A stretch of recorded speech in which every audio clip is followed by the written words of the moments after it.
Welcome back. I'm Edgar B. Herwick III, and we're about to kick things off in earnest with our first speaker, who I'm really excited to hear from. You know, when we do these, we sort of prepare for these. We do a little phone call where we talk to the speakers, and we hear a little bit about them, and we learn a little bit about them. And I was listening to Richard talk for like 2 minutes, and I was like, all right, I'm stoked. I can't wait to hear a little bit about your story. You know, you think about in popular culture, prison escapes, right? They're often kind of a cool thing to have in a television show or a movie. And our next speaker, Richard, in his own way, I think, also found an escape in prison. Not the kind of Hollywood escape that we're talking about, but a real life, deep way of escaping the position he found himself in. He's going to share a little bit of his life story with us, and don't forget, the man is a published author with multiple books, so if you like what you hear, you're going to be able to read more about him and his experiences, should you so choose. So please welcome to the stage right now, Mr. Richard Marinek.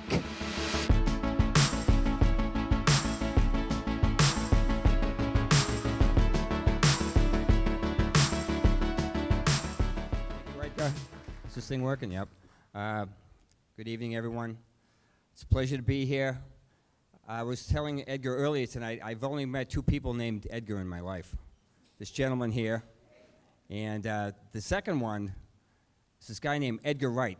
Some of you may be familiar with him. Edgar Wright is a British film director and producer, and he's also a screenwriter.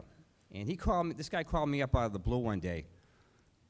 Rick, this is Edgar Wright. I said, yeah, well, what's up? He says, he told me who he was and what he did. I said, what can I do for you? He said, well, I'm writing a screenplay. This is back in 2015. I'm writing a screenplay about a gang of bank robbers with a focus on the getaway driver. He said, somebody turned me on to your name. He said, you got your phone number, obviously. He said, could I pick your brain a little bit about bank robbery gangs? I said, yeah, sure, why not? So I talked to Edgar for about an hour. Real nice guy, but this guy's like one question after the other. He's hammering me. So finally I said, look, after an hour, I said, you know, that's enough, Edgar. I got things to do. I'll talk to you later. He says, oh, no. He says, could I call you again? I said, yeah, you can call me. So I hung up and went on the internet, and I checked this guy out. I maybe should have checked him beforehand, but I didn't. I checked this guy out, and he's a big film director from England. He's a big shot, up-and-coming star. So sure enough, I figured he's not going to call me again. He called me. 2 days later, he calls me. And this time he gets me on the phone for like 2 hours. One question, my head's like pounding. And finally I said, listen, literally after 2 hours, I said, Edgar, this is it. I said, I'm right in the middle of writing a memoir, okay? I can't give you all my good stuff. I've given you most of it already. And he understood, and he thanked me. And he hung up, and he ended up sending me some of the DVDs of the movies that he made. And last year, a movie came out called Baby Driver. And some of you folks may have seen it. Great movie. That's Edgar Wright. And I went there with my wife, and I'm watching it. And over the course of the movie, I'm seeing my material pop up. And I was happy for the guy. He's genuinely a nice guy. But I'm walking out of the theater. I said to my wife, I said, you know what? No more free consultations. That's it. I was a Massachusetts State Trooper. I became a bank robber, gangster in South Boston mob. How did this happen? How could it happen? Well, briefly, we only have a very short amount of time here. I grew up in a dysfunctional house. My mother was alcoholic. Loved my mom, but she was an alcoholic. She had a lot of problems. And it was a very physically abusive house, so I sought escape by going outside. I was outside summer, winter, spring, and fall as much as I could. And my main route of escape was trees. I climbed trees. I climbed to the tallest tree in the yards next door, my neighbor's yards. I'm talking 70, 80, 90 feet in the air, 6, 7-year-old kid. And I'd stay up there. And I felt safe there. And it's funny, I banged into a cousin of mine a couple of days ago, last week. And Ricky says to me, he says, you know, Rick, he said, I remember going over your house and pulling into the driveway. And I'm in the back seat in my father's car. He said, I look up, he said, you're at the top of the tree, 70, 80 feet up. And he said, I'm waving to you, and you're hanging on with your arm, and you're waving back, and my father's saying, don't wave, he will fall, you know? So I didn't fall. I grew up, though, angry. I grew up very fearful, and I grew up an adrenaline junkie. That's what happened to me. When I was 19, I started to work. After working a series of menial jobs after I graduated from high school, I started working in the combat zone, the old combat zone in Boston, downtown Boston. It was 4 city blocks of strip clubs, pool halls, massage parlors. It was run by the mob, and I worked in the biggest nightclub down there, strip club down there called the Downtown Lounge. I was a bar back, and I worked in this place, and I looked around, and I was like amazed. I was amazed. There was gangsters, there was mafia figures, there were beautiful women. There was everything I could imagine. And I said, you know what, I'm not really college material. I'm not a good student, but I could do this. And within a short period of time, and within a few months, one of the wise guys that came into the place all the time, he grabbed me, turned me into a runner, and I ran for him for almost a year. And then my father found out I was a runner, and he came in and he told me, hey, you're out of this club or you're out of the house. So I gave that up, went back to menial jobs, ended up through a stroke of luck getting hired at the Norfolk County District Attorney's Office. And I worked in the DA's office for 4 years. At the end of 4 years, I became a Massachusetts State Trooper. I had taken the test 4 years previous. And what happened, I realized that, in my opinion now, the justice system was a skewed system, skewed. And it wasn't what I thought it was, and I was disillusioned. I called it the just us system, and became a Massachusetts State Trooper. I graduated near the top of my class, and they assigned me to a little outpost called Topsfield. No offense against anyone from Topsfield, but it was like there was nothing going on there. And I lasted a year. Lousy pay, $140 a month, lousy equipment. I quit. I'm angry. I'm really angry now. And I started running with a crew from South Boston, a crew of young gangsters in this boxing gym that I trained in. And these guys were the up-and-comers. I became a petty thief, then I became a hijacker. I learned the criminal underworld trade, how to enforce loans, how to collect loans. I worked my way up over a period of years to what I say is a full-fledged gangster, bank and armored car robber. 1986, I was apprehended at a roadblock out in western Massachusetts. I was sentenced to 20 years in prison, ended up serving 10 years, and while I was in prison for those 10 years, I sought escape from that environment by going to school. Boston University had a wonderful program that I took full advantage of. I went to school, and I said, but I know I need more than education. I need to change the way I think. Obviously I had a personality disorder. I was antisocial, had a lot of stuff going on that I had to deal with. So I sought psychological counseling. It was great. I reconnected with my higher power, which I call God, which I maintain a very close connection with to this very day. Because when I was running the show, my life was crap. Now I have a good life. So I served my 10 years, got out of prison, worked as a tunnel worker, what they call a sandhog. We dig sewer tunnels, subway tunnels, and I found peace after 10 years of being in prison, working 450 feet under the ground, 9 miles out under Boston Harbor on the Deer Island outfall tunnel. What was it called? Effluent outfall sewer tunnel. So I did that for a number of years. When that work dried out, first of all, my first novel came out in 2004. First crime novel came out in 2004, Boyos. The work dried up in the construction field in 2006. I went to a friend of mine, former Congressman Bill Delahunt, sweetheart, good guy. He helped me get a job at the Norfolk County House of Correction through Sheriff Michael Bellotti, who's also a good friend. They put me to work as an instructor, and I worked there for 6 years as a teacher. My second novel came out in 2008. In 2012, I decided I had enough of the jail after 6 years. I had to change my life, I had to do something different. And I wanted to write the memoir that came out 2 months ago. It took me a long time to write that. And as I worked and wrote that memoir, I went back to my old ways in some ways. I became a bouncer again. A friend of mine owned a club in Boston, South Boston, an Irish pub, and I was a bouncer there. I remain a bouncer to this day. 2 nights a week. I want to get out of there. The oldest bouncer in the city, they can still do the job, though. I can still do the job. I'm working, okay, so the memoir came out 2 months ago. I'm about halfway through a Boston-based inner city gang novel right now that should be finished hopefully by the fall. And I just started working again at the Norfolk County House of Correction, where I'm trying to give back. I'm a licensed addiction counselor, and when I go in and see the men there, I try to convince them that they need to escape too. And if they by taking the programs offered at the jail, the GED program, if you need psych counseling, I tell them, if you think you get some kind of personality disorder like I did, see a licensed social worker. They have them there. Talk to clinicians like myself if you have a substance abuse disorder. I mean, there's lots of things you can do. Go to NA, go to AA. Start now. Start here in the jail. Don't wait till you get to the street. You got to start begin the process of change while you're in there. And by doing that, when you begin inside, it allows you to separate yourself when you get outside from the people, places, and things that help to bring you there in the first place.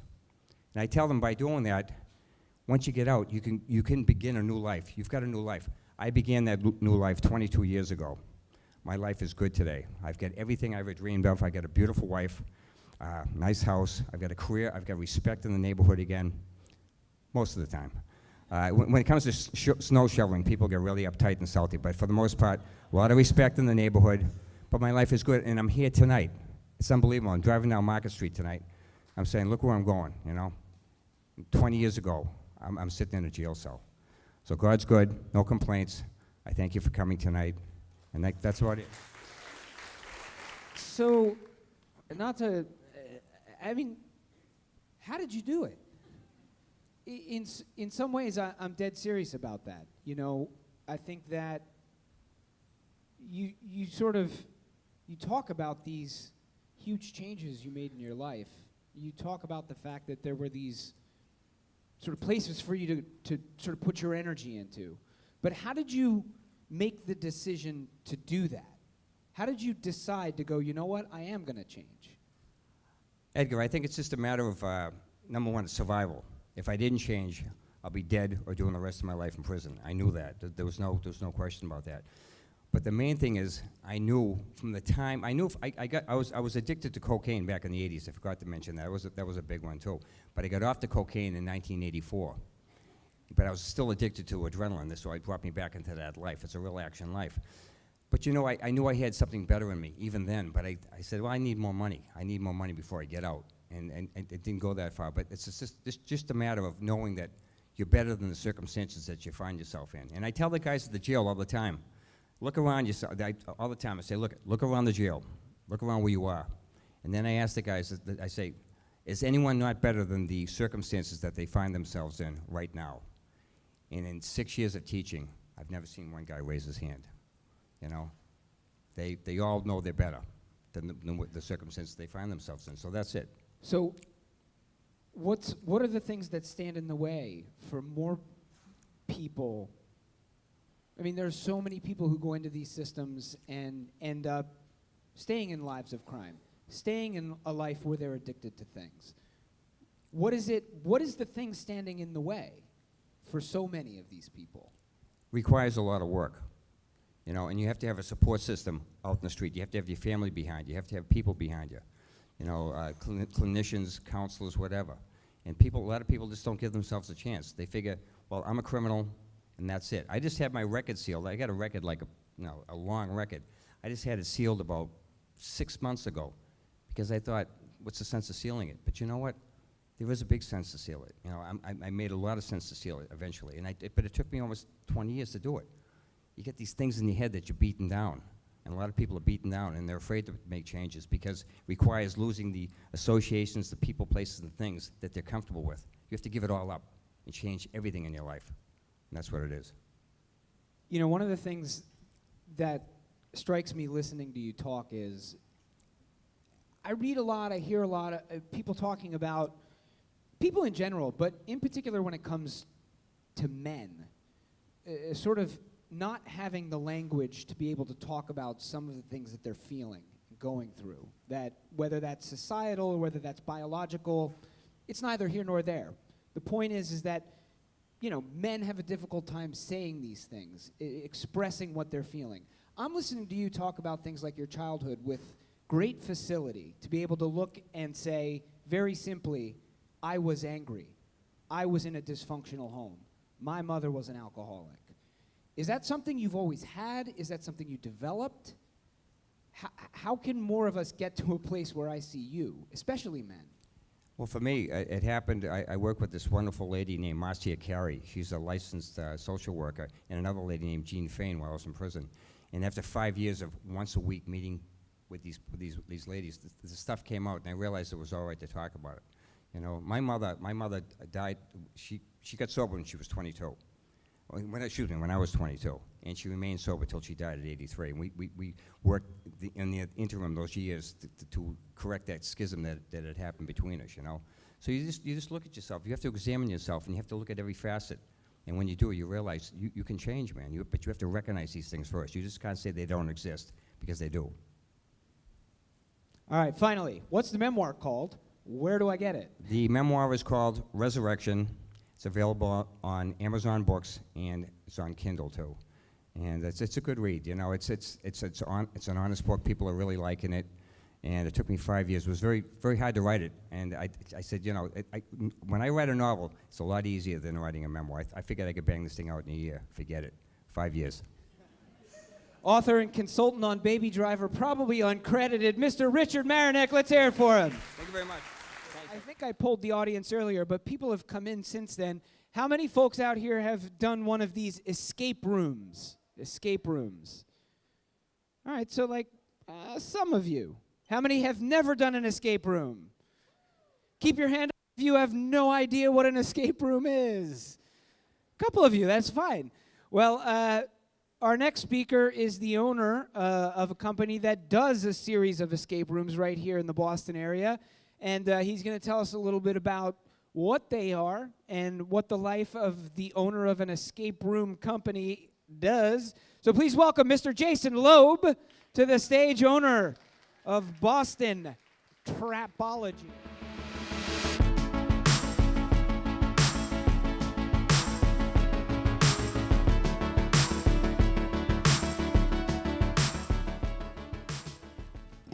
How you feeling? Great. Yeah, that was really interesting. When we started 3 years ago, I think 90% of this room would have said we have no idea what an escape room is.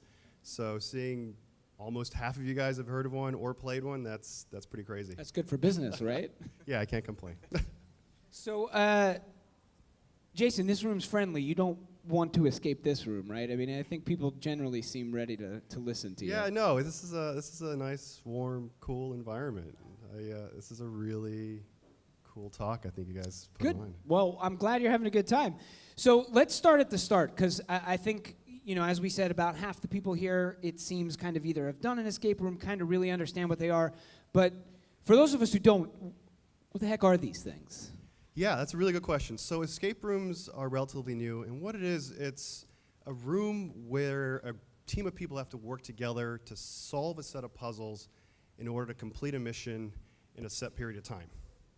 So we have different themed rooms. To give you an example, the first room we built was called the Drunk Tank, and we built the story where essentially you went out to a baseball game, you all got arrested for drunken disorderly behavior, and you wake up the next day in a jail cell.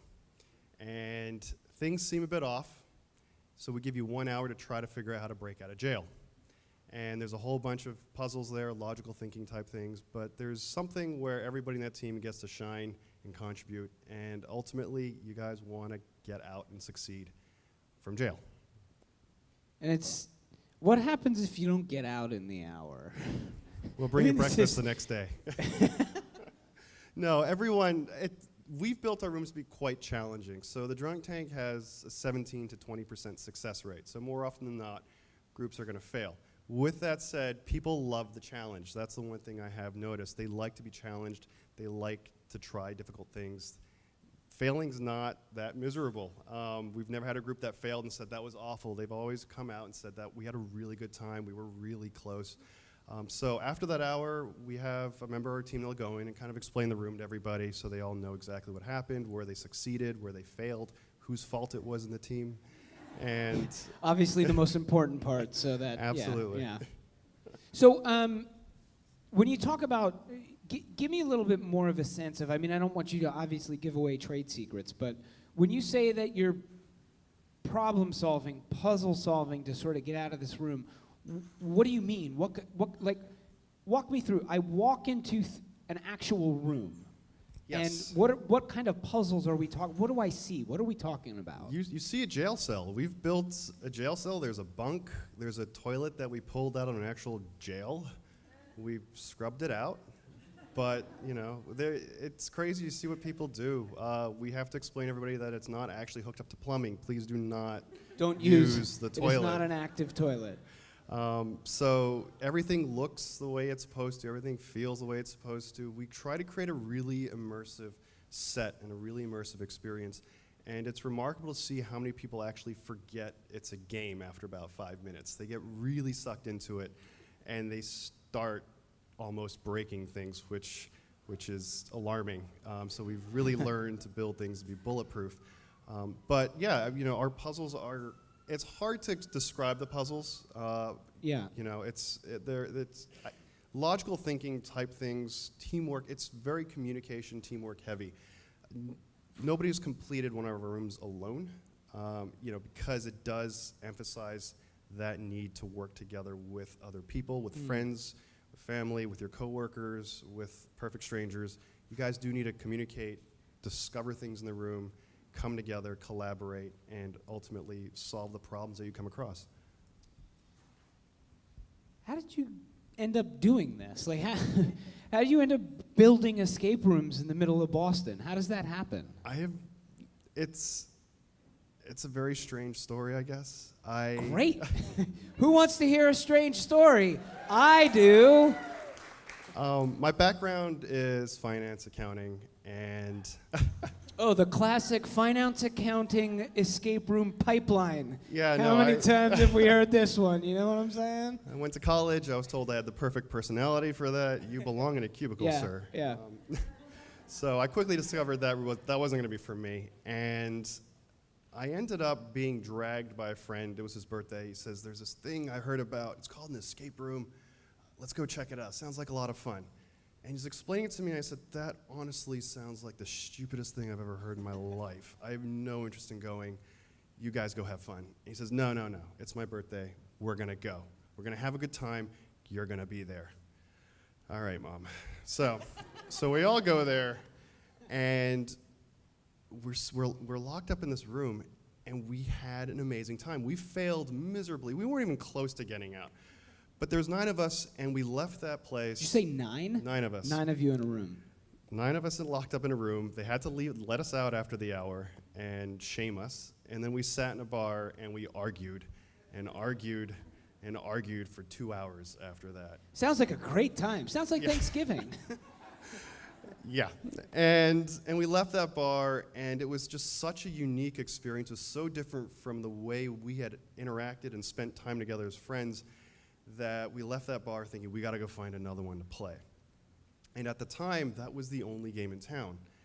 And I just realized at that moment that, you know, as somebody that was such a doubter about this, to come around and want to play another one, you know, upon leaving that room, there's no way I was the only one feeling that way. So that's when we started doing a little bit of research, trying to figure out how we could do this. And my wife and I, we travel a lot, and we ended up on a very short, like a 3-4 hour layover in Istanbul. And we opened up TripAdvisor, and the #1 thing to do in Istanbul that year was an escape room. Higher than the Blue Mosque, higher than anything else. It was #1, this one escape room. So we called them up. I said, listen, I want to come play. It says you guys are closed today. Is there something we can do to make this happen? They said, we convinced them to open. We played it, and it was phenomenal. What was the room? It was a storyline about the Sultan. You were trying to break into his private office and steal this diamond before the guards would come in and slaughter you. It was complex and wacky and strange and wonderful, and the puzzles were fantastic. And it was just so different from anything I'd seen in the U.S. at the time, because the U.S. market really only started 3 to 4 years ago. whereas these rooms had existed in Europe for about 10 years, and Asia as well. So the U.S. market was still in its infancy, and we finished the game and started talking to the people that were running the game for us, and I realized that they weren't an actual company. These were engineering students that literally turned their dormitory into an escape room, and they were charging tickets for it. And it kind of struck me that if these kids can pull this together with, equipment from their school and build something so phenomenal, this needs to exist here. So we started researching sort of what the European style and model was and where they'd taken escape rooms, and we brought that to the US in our own way. So we got back on the plane in Istanbul, and by the time we landed, my wife had designed the Drunk Tank, our very first game. Really? Yeah. She's on the plane? On the plane. I'm not a great sleeper or flyer on the plane, and she was just so full of energy, running up and down the aisles with all these ideas. I was not sitting next to her. They, thank God, put her on the other side of the plane. But she would just keep running. She's like, I got this idea, let's do this. I'm like, yeah, great, dear, that's wonderful. But we landed, and she had this design, and I'm looking at it, and I said, wow, we got something here. So we landed, we started looking for a place to build it, and we built it, and we've been adding rooms ever since. So where did you find this place to build? I mean, where is the place? And like you say that as if finding a place to build an escape room, first of all, is easy, and second of all, is easy anywhere in and around Boston. I can't believe it was that easy. Yeah, no, it wasn't. It took us a long time. So we are located downtown Boston. We have a view of the Boston Common. It's a great little spot in the heart of the city. And it took us a long time to find a place because there's such a shortage of commercial rental inventory downtown, where when you explain to a landlord that, hey, I got this business, we lock people up and make them figure out how to get out, they don't want to deal with that. Some of them just walk away, huh? Yeah. Exactly. They say, forget about it, take a hike. We're going to get a dentist to move in next week. So we found this lovely lady. She owned the building that we're in, and I explained to her what we wanted to do. And she gave me this blank look, and she said, and you think you can make money doing this? I said, yeah, I believe we have a chance. So she made me, she drafted a lease, and yeah, we've been building there ever since. So we started with the second floor of her building, and we've expanded to the 5th floor of her building now, just keep adding rooms. And she's been lovely to us. So how many rooms do you have now? We have 4 rooms. Our 5th room is hopefully opening this weekend, and our 6th room will be opening hopefully by the end of the summer. So, yeah, it's been absolutely crazy. There's never a dull moment. There's always something to build, something to fix, something to paint, something's on fire somewhere. Not actually on fire, though, right? No. Okay, because we're all stuck in the room. You don't want a fire, right? No. Yeah. I'm gonna say we don't actually lock in the room. Everything is safe. You guys can always let yourself out at any point in time. There is a final puzzle that everyone needs to solve in order to successfully complete the room, complete the mission. So we do not actually lock you in the room. That's good. How do you design the rooms? So we obviously understand how this first one came about. Your wife designed it on the plane. So is it when you need to design a new room, you go take a trip, and then your wife designs another one on the plane? That's exactly how it happens. Okay. For the most part, she says we need a new room, and you got to take me on vacation somewhere. We've never actually done it the same way twice. There's no rule book on how to design this. The first one just happened that way. The second one, we thought, let's start with a story, and we're going to design puzzles around it. The third one, we decided we're going to design the puzzles, and we're going to build a story around it. So we've never actually done it the same way twice. Now we've got this fantastic team working with us. So it's not just my wife and I, trying to pull this in together. We have a great team that love escape rooms. They've played a lot of escape rooms themselves. They've played our rooms, which unfortunately we never got to experience as a customer because we built them. Yeah. But yeah, we'll pull them in. We'll have brainstorming sessions, and it's remarkable what a team of people that are passionate about can actually pull together. And do you, you talk about the sort of maturity of the market in Asia and Europe. You've talked about quick changes, obviously, in the market here in the U.S. in terms of the sophistication of these things. who's doing it well? Like, who do you look to for inspiration? Or is there like, are there like gurus and gods in the world of escape rooms where you're like, oh, Jonas Smith, man, he's the best room designer. Like, what's the world like that you're in now? So when we started in the U.S., it was interesting because it was such a new market that you had to do everything yourself. You had to build it yourself. You had to understand the tech, get the computer chips, program it yourself, hook it up, integrate all of it together, and run it. But because the industry has grown so much in the last 3 years, you now have vendors popping up to help people do these things. But with that said, the level of expectation has gone up. 3 years ago, you would have seen small companies pop up building escape rooms with literally 4 white walls, a bunch of used furniture, some padlocks, and boxes. Now people are expecting these Hollywood-style full immersive sets, and that's what we aim to deliver. There are some companies that do this fantastically well, and there are some companies that don't do it very well. But it's sort of that's where the industry is with the U.S. I do want to say that when you look at the rooms in Asia, you look at the rooms in Europe, you look at the rooms in the U.S., I think the rooms and the technology and the level of quality has definitely, the U.S. has definitely taken over.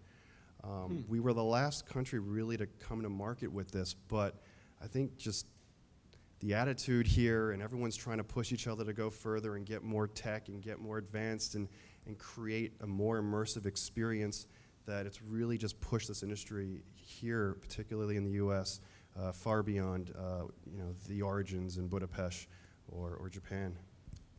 Who does it? Who comes? You said, obviously don't come by yourself, because as you said, nobody has solved any of your rooms by themselves. But is it couples on dates? Is it families? Is it companies doing outings? Do I need to have 10 friends with me to be able to pull it off? Who does these things? Well, so this was the problem we had. When we started this business, it was new, and we had no idea who was our demographic, who were we going to market to. And we said, let's just market to everybody. And it's still everybody. We've done everything from high school outings all the way through a 70-year-old birthday party.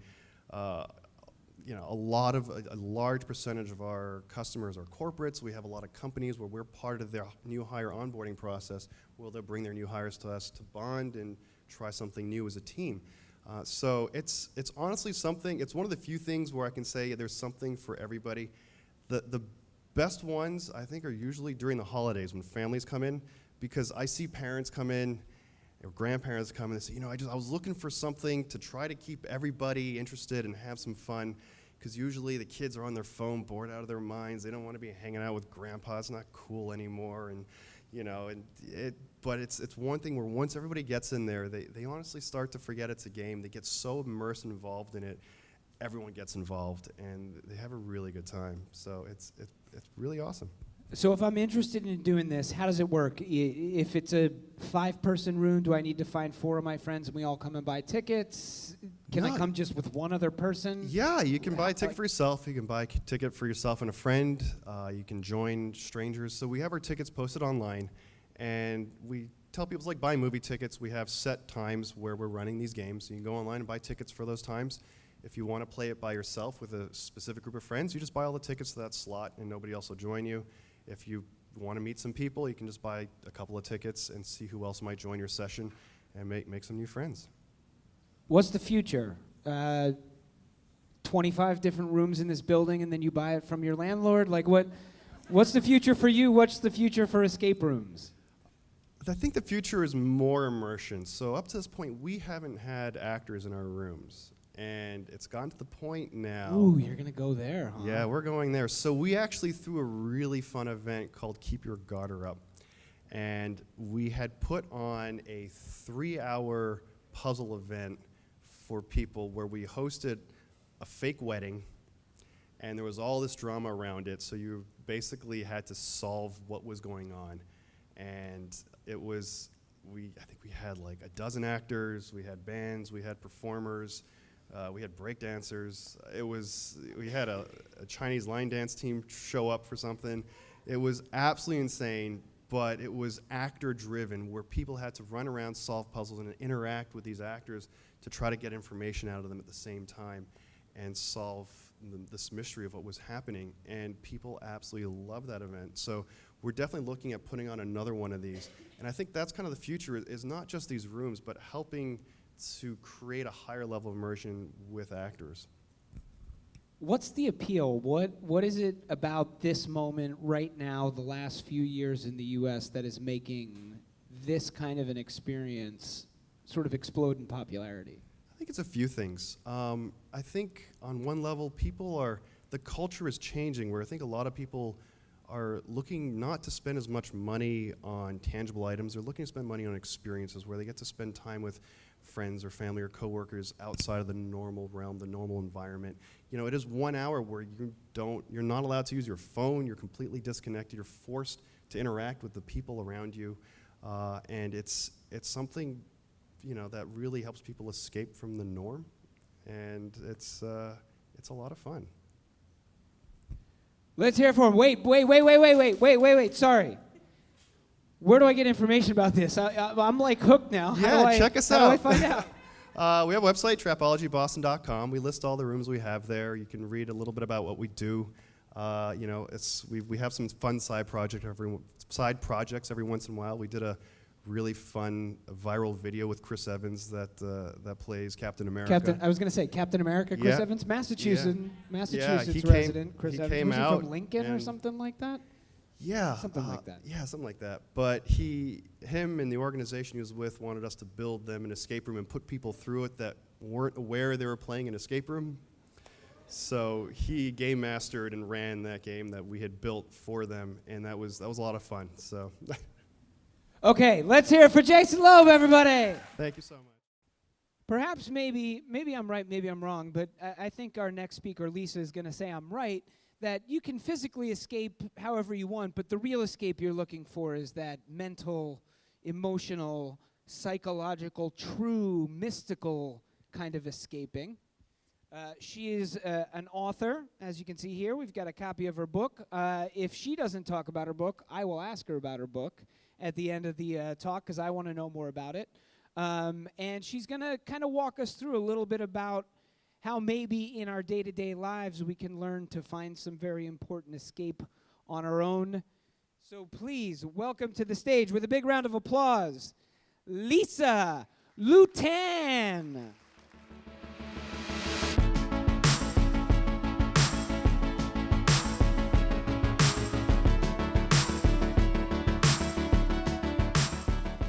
So, years ago, on a family trip to Thailand, we woke up at 4 o'clock in the morning to go offer food to the Buddhist monks.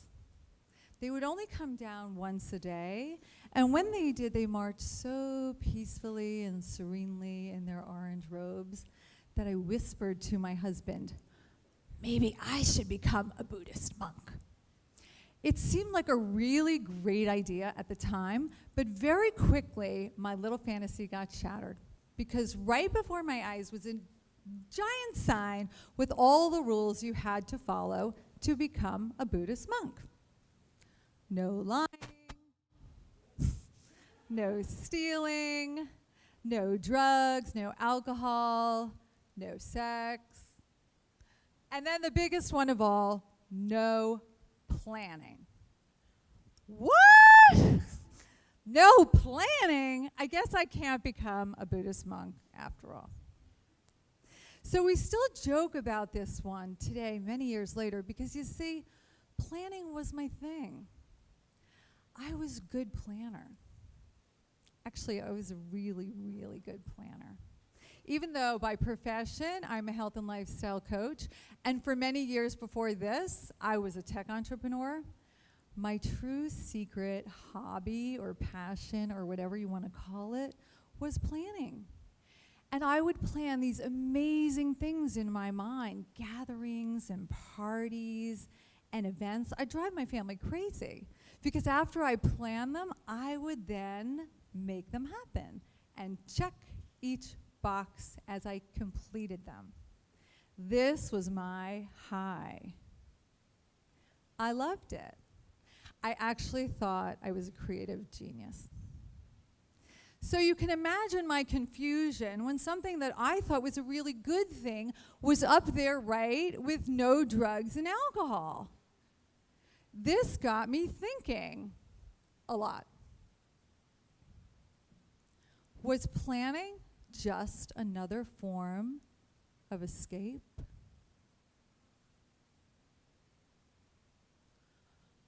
Oh, shit. I was a planning addict. Whenever something moves from the once in a while to the all the time, we have to wonder if it's become a dependence. For example, if that once in a while Chardonnay becomes 2 to 3 every night, or if it's a beautiful day outside and you're inside binge watching Game of Thrones, it's time to start getting curious. In my book, Busy, Stressed, and Food Obsessed, I even talk about how food obsession can be a form of escape. So I had to start getting curious. And I did. I got very, very curious about this planning thing. And I realized that all that time that I was making those plans up there, I was missing out on my actual life. While I was planning parties in my mind and dinner dates on my phone, I was missing out on delicious moments with my children. And I was missing cues from my body that something wasn't right and that I ended up having health problems. Life is hard. Depression, anxiety, they're at an all-time high. Having a little escape seems like a really attractive alternative to actually feeling our feelings, facing our fears, taking time to look inside and see what it is that we're really hiding from. But if we continue to numb out on our tequila or ice cream or planning or anything else, not only are we missing out on the bad stuff, but we're missing out on the good stuff too. I knew something had to change for me. So I did what I always did. I made a plan. I made a plan to stop planning. It was great. I made a list of all the tools I was going to need. And the first one that I went to was meditation. Now, I know what some of you are thinking, and I know that all my clients were thinking, and I was thinking the same thing too. I can never get this crazy brain to slow down. It just wants to think all day. It's like a superpower. Can anybody relate to that? Yeah, come on, be honest. We all think we have the most crazy brain out there. It's true. But I have a little secret. Most of us are terrified to even try meditating because we think we're going to be so bad at it, right? But getting our mind to stop thinking is like getting our heart to stop beating. It's impossible. But we can get our brains to slow down. And we can change our thought patterns. People seem to think that meditation is about relaxation, but it is not. Meditation is about learning how to be in the now. And I know you're probably sick and tired of all this being in the now. You can't go a day without hearing how important it is to be so mindful. But have you ever really stopped and thought about what is the price I'm paying for not being mindful? Well, I'm gonna tell you. Has anybody here read Eckhart Tolle's book, The Power of Now? Okay, we got a couple. So Eckhart Tolle summarizes this point so succinctly in one sentence. When we live in the past, we get sad. When we live in the future, we get anxious. But when we live in the now, everything is fine. Let's take this a little bit deeper. So if I'm over here in the past and I'm looking back to a time when I was younger, thinner, hotter, sexier, more successful, or whatever it is that I'm not feeling right now, I get really bummed out. I might even feel like a loser. Makes me sad. But on the other side of the coin, when I'm over here in the future and I'm thinking about, oh my God, am I going to lose my job? Am I going to get that catastrophic phone call? Or even, I'm planning a wedding. Or how am I going to get everything done on my to-do list today? Well, that makes me anxious. But everything right here, right now, it's copacetic. All good. So take a minute and really let this sink in if you haven't heard this concept before, because the first time I ever heard this, I was blown away.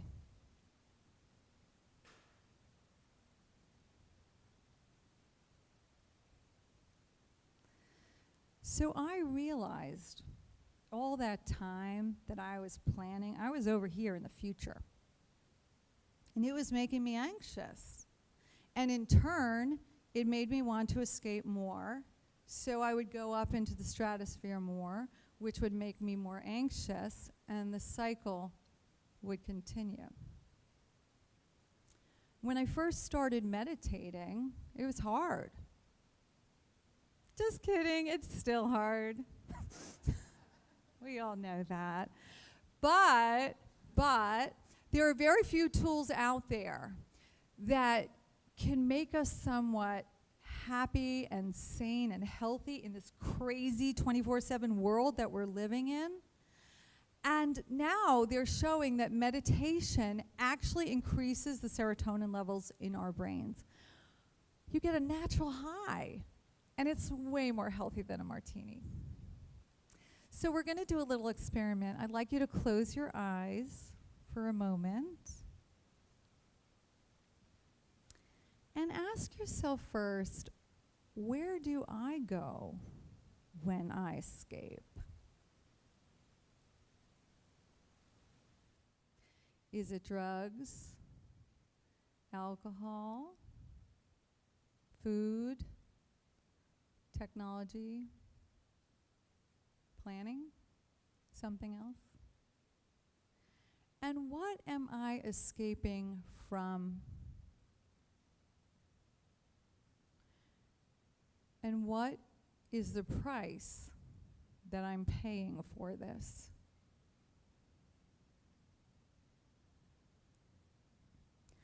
And with your eyes still closed, I invite you to join me in the now. Feel the breath moving in and out of your body. Notice the warmth or chill in the air. Listen to my voice and feel the energy of all the people in this room.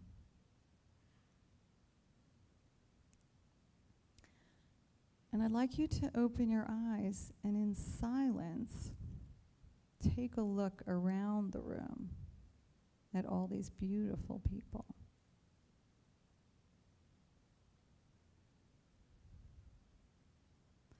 There is so much beauty and peace in the now that it might just turn out being your perfect escape. Thank you. I feel real bad for having this beer right now. I gotta tell you. On the plus side, I'm a terrible planner, so I'm already on my way to living in the now. I'll get there. Yeah. Amazing stuff. Tell me a little more about your book. what is it? What's in the book, and where do I get it? So the name of the book is Busy, Stressed, and Food Obsessed. And it really talks about and how we're so busy and crazy in this life of ours that we're using food or really anything else as an escape because we don't take breaks in our lives. And so it is actually quite relevant to this topic. You can get it on Amazon. It's also on Audible. And I'm proud to say there's over 70 5-star reviews on the book. So Nice. yeah, thanks. Way to go. That's awesome. I'm in radio. You're also in radio, right? Like, so what's your radio gig? Tell me about that. How does it work? How do I find that? Okay, so I'm a host, one of 3 hosts on Healthy View Radio. We broadcast live on Thursdays on voiceamerica.com, but we also live stream to Facebook, and then it gets downloaded to iTunes as a podcast. And we interview all the top people in health and wellness, and it's a lot of fun and a lot of really great information. It strikes me that one of the things, and it's a theme that you're touching on, and earlier Richard was touching on it, a theme of sort of changing how you behave. And I know that, like, in the world that you're talking about, health and wellness, for me, for example, right, like, I'll get on these kicks where for a while I'm doing pretty good, right? Like, I'm going to do push-ups every day, right? Or, like, every other day, whatever it is. And I do it for a while. And then I, like, miss one. And then I'm like, eh. And then maybe, like, I miss another one. And there's something crucial in the missing it once or whatever that makes it easier to give up. I think about Richard talking about sobriety and a life of sobriety. I come from a big Irish Catholic family, bunch of addicts in that family, many of whom have gotten sober. But in that world, there's that thing of, like, I'm doing it for a while, I'm living every day, then you slip up, and you slip up once, and then it's easy to just, the whole thing falls apart, right? So I think about these, like, crucial moments of, like, you slipped up or you missed it a little bit. How do you kind of push through that one and sort of maintain the overall arc of moving in the right direction? Well, I think, first of all, we all mess up. Nobody's perfect. And I Good, think because I mess up a lot. So I'm glad you said that. That makes me feel better. I mess That up makes too. me feel better. And I think that once we can be kind to ourselves and just say, that's okay. It's not a big deal. It's not like, I'm human and I'm doing the best I can. And just like it took a day or two to get off track, it just takes a day or two to get back on track. And that's the way you keep looking at it. It's not how many times you get off track. It's how many times you get back on. And it's a lifelong journey. Let's hear it for Lisa. Thank you. Thank you. And our thanks to Richard, Jason, and Lisa. Great speakers tonight.